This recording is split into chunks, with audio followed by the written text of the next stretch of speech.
It's time to talk about part 3.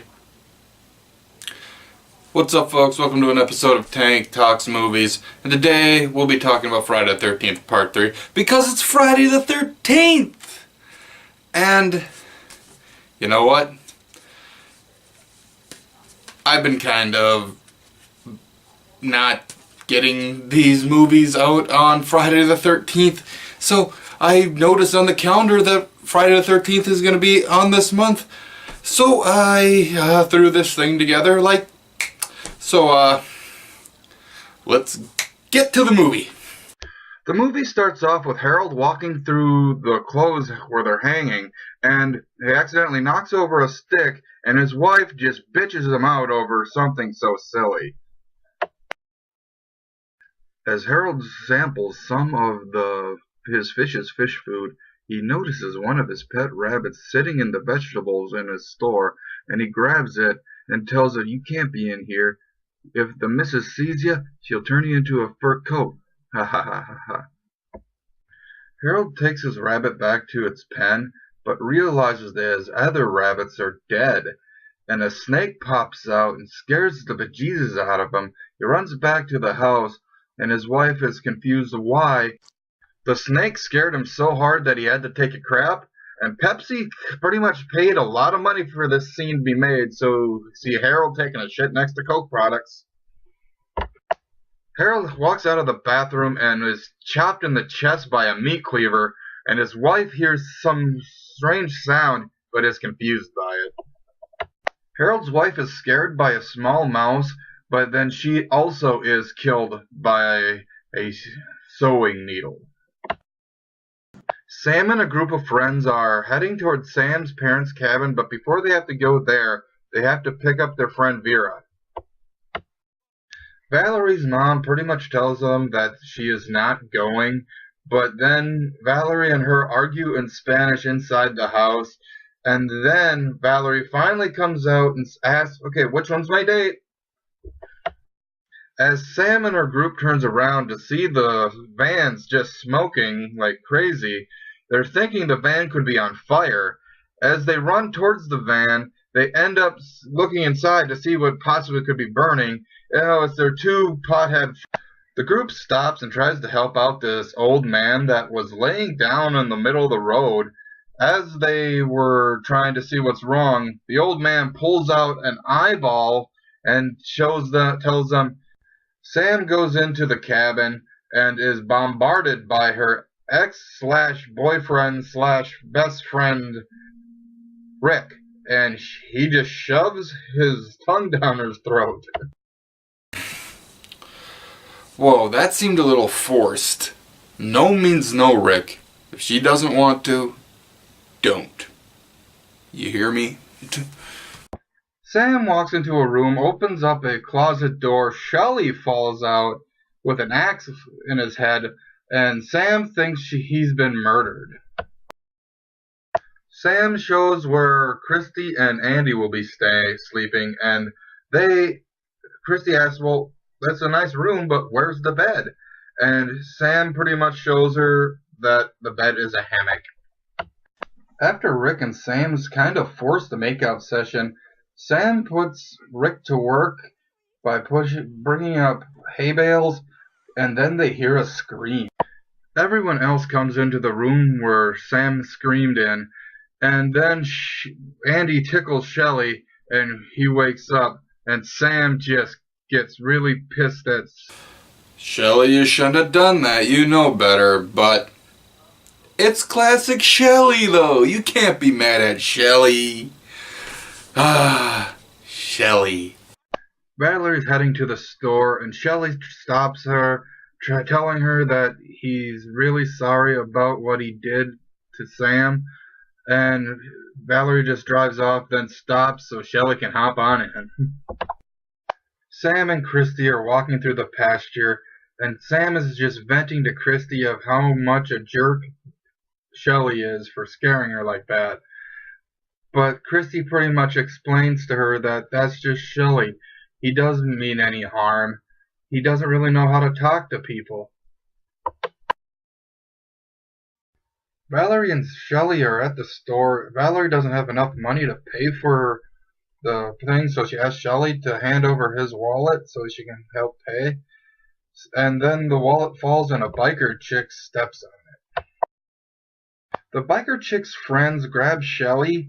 Then the biker chick just pretty much berates Valerie and then just pretty much being a bully towards them. Valerie and Shelly are trying to leave, but they accidentally run over the biker's motorcycle, and one of the bikers destroy the windows.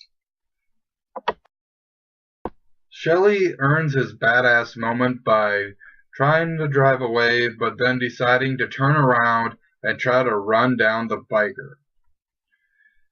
And Valerie kind of praises him on it.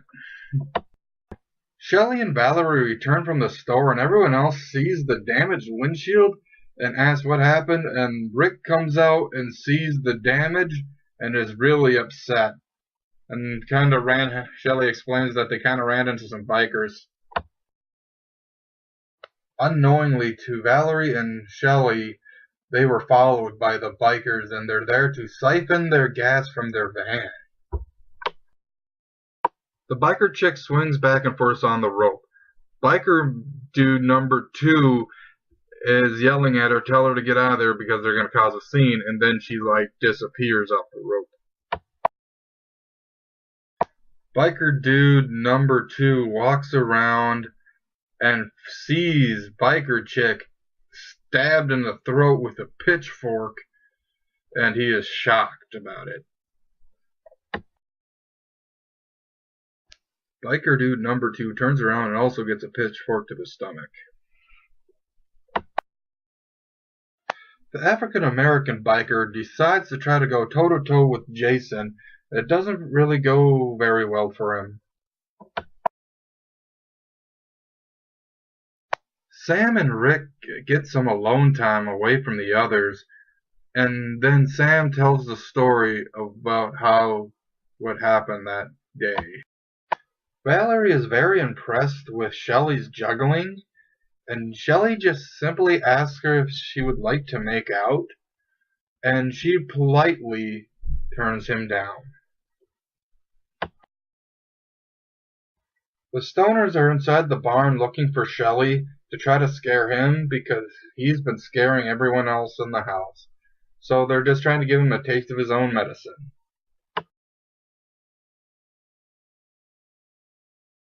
Valerie is just resting. Then a hand comes up from under the water, grabs a hold of her foot, and she tries to fight it off, gets her foot free, and then Shelly jumps out of the water, scaring her half to death, and then she chews him out.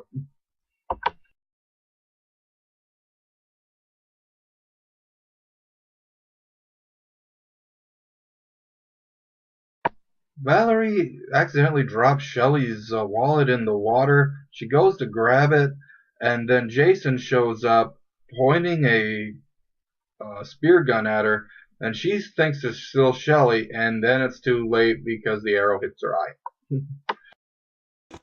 Christy is taking a shower, and then Andy comes in and asks her if she would like a beer, and she's like, yeah, sure, I'll take a beer.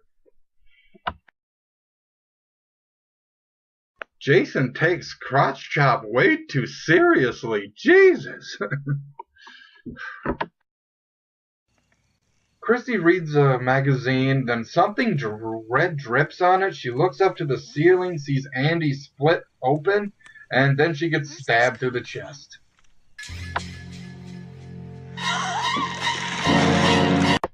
Hippie dude gets electrified by Jason.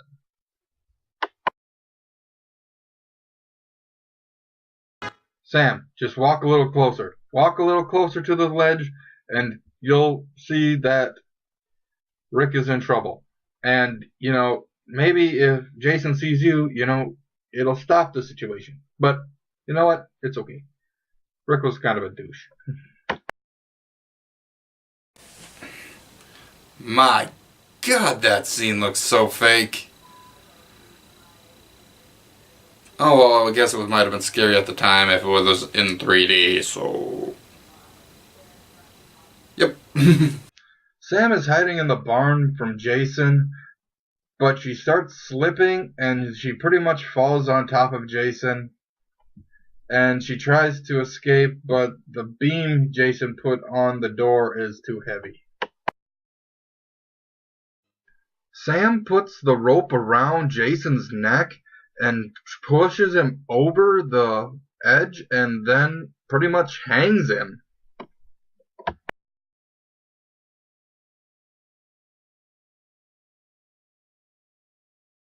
Sam grabs an axe, impales it into Jason's skull, but Jason doesn't go down. He keeps getting closer and closer and closer and not dying, and he finally succumbs to his head wound.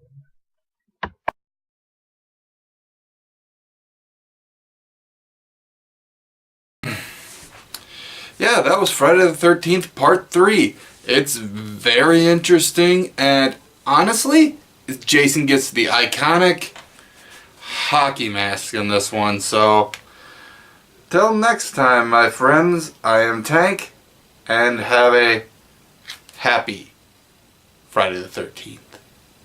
Later, folks. Much love. Peace out, y'all.